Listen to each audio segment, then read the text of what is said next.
Hey everybody! Koricon Nala here, and we're going to be looking at the new trailer for Daddy. It's a Hindi film.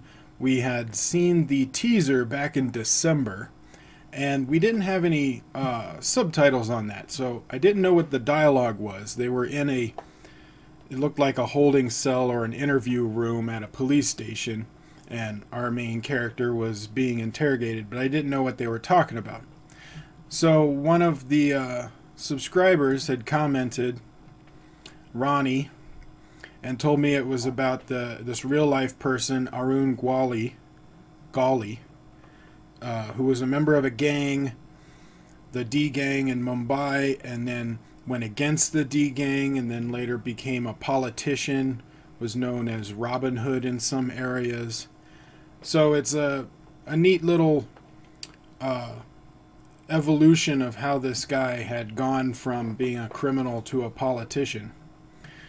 Now it says on the poster, the only one who did not run. From what I understand, when he was a gangster, a lot of the criminal elements were running away during a particularly difficult time period, and he was the only one that stayed. And because he stayed, he was able to combine power and take over. So let's take a look at this trailer. I am interested because I love biopics. I like movies that talk about real people and real events, but I also want them to be very true. I want them to be borderline documentaries, dramatized documentaries. I don't want them to take too many liberties. I want to be able to walk out of the theater and feel like I learned a lot about this person and their journey. So let's take a look at this trailer. I was told there's subtitles, but I don't have a closed caption, so I'm assuming the subtitles are in the video. But let's take a look and see what they got for us. 1970 में मुंबई की textile mills में ताला लग गया। इसकी वजह से लाखों मजदूर बेरोजगार हो गए, भूखमरी फैल गई और तनाव बढ़ गया। दंगे चौर में रहने वाले मजदूर अंडरवर्ल्ड की लपेट में आने लग गए। ऐसे ही बनी मुंबई की खतरनाक गैंग, PRA गैंग। बाबू, रमा,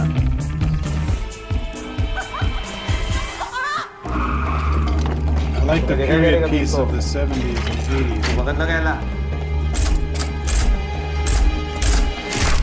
और अरुण, जो अलग ही मिट्टी का बना था। ये कहानी इसी की है। ये गोदी का एरिया अपना है। भाई को कौन समझाएगा? उसको जाके बोल। You can really tell the money they put into the production. You can see all of the cars and the costumes and the stuff in the background are वो तो मेरे को रिटायर नहीं होने दे रहे। इसकी पुरानी केसेस रीओपन करो। चोर से चोरी किया। सिर्फ चोरी नहीं, खून किया।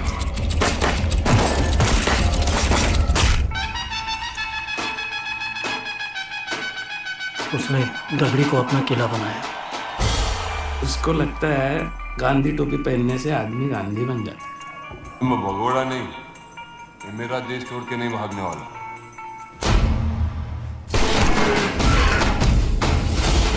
gonna have some good political intrigue, it looks like.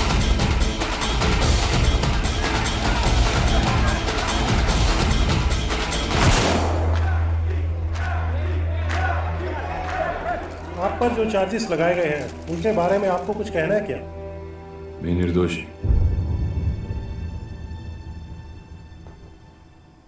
I am innocent. So if we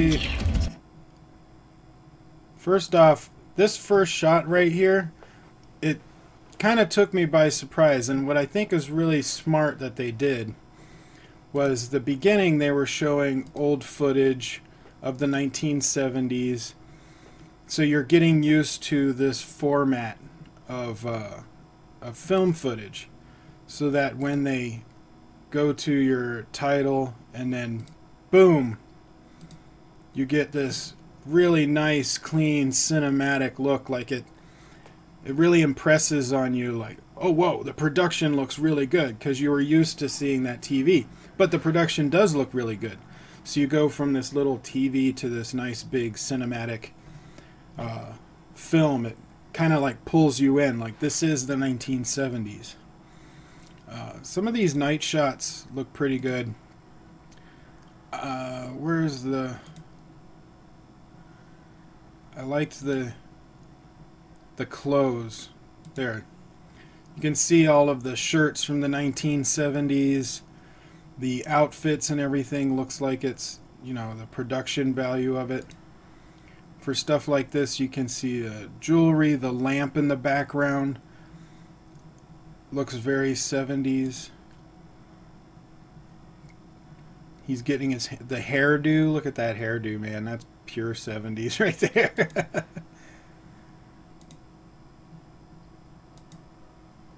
Look at the glasses, his facial hair, the shirt. Like everything feels like the 70s, and I think they did that very well. The cars. It's just simple things like the pads, the pens, the magnifying glass. Like it all feels like it was, they spent a lot of time on detail to get the production part right. And that's what I love about period pieces, is when the director and the production staff like really spend time to get those little details right. Because I think if you get the little details right, even if most people aren't going to register it, as a whole it looks great, and then people can notice it.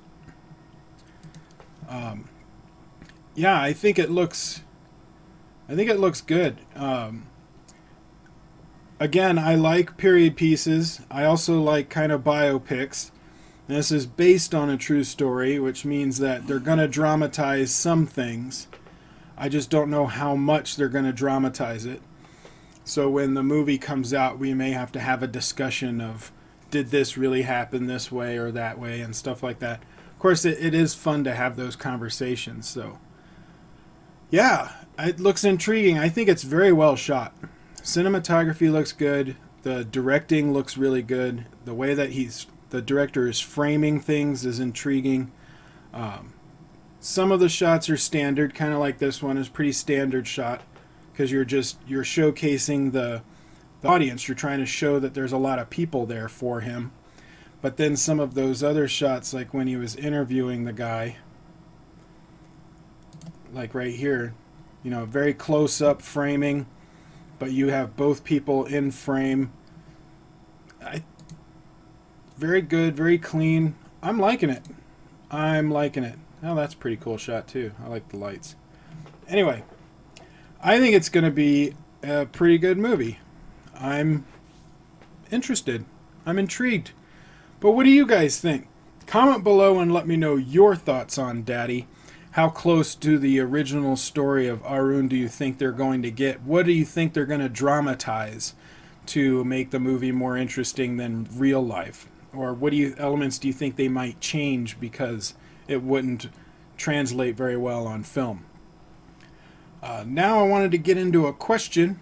If you want to ask questions, you can send them to Twitter with the hashtag AskKoricon, or on my Discord server, Questions for Videos. This question came from RJ Roshan. He asked, he asked this on Twitter, but he put it in a picture so I didn't have to do a screenshot. Which one most Americans prefer next to Hollywood? Spanish, French, Middle Eastern, Chinese, Japanese, or Bollywood, and why?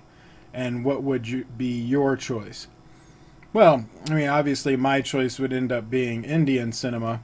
That's what I watch more. If I'm not watching American films, it would be an Indian movie. For most Americans, though, it would be English-speaking countries, just because no matter what country you're in, people don't like to read subtitles. I'm one of those rare people that it doesn't bother me. I don't mind subtitles. And when I'm watching a movie in another language, I prefer subtitles so I can hear the movie in the original language so I can pick up on the cadence and tone of how the performance is being done. But subtitles don't bother me. So most Americans, I guess, their next film industry would be either Canada or the UK, Britain, British movies. They're popular out here. But other than that, the next thing would be anime. Japanese anime. Anime is very popular out here. So, the cartoons. And martial art films. But it really doesn't matter where it comes from. Like Tony Jaa was popular out here for a while, and he's from Thailand. And then you had Jackie Chan's from Hong Kong, and Jet Li is from mainland China. We've had Korean. Like, it doesn't matter. If it's a good action film, kung fu or martial art action film, like Tony Jaa did Muay Thai, we don't care where it's made, as long as the action is done well. So it would either be a martial art action film or anime. Those are the next two popular besides American films out here. But what do you guys think? What industries do you prefer besides your own? Comment below and let me know your thoughts. Like, share, subscribe, hit that notification bell, tell your friends, and I will see you on the next video.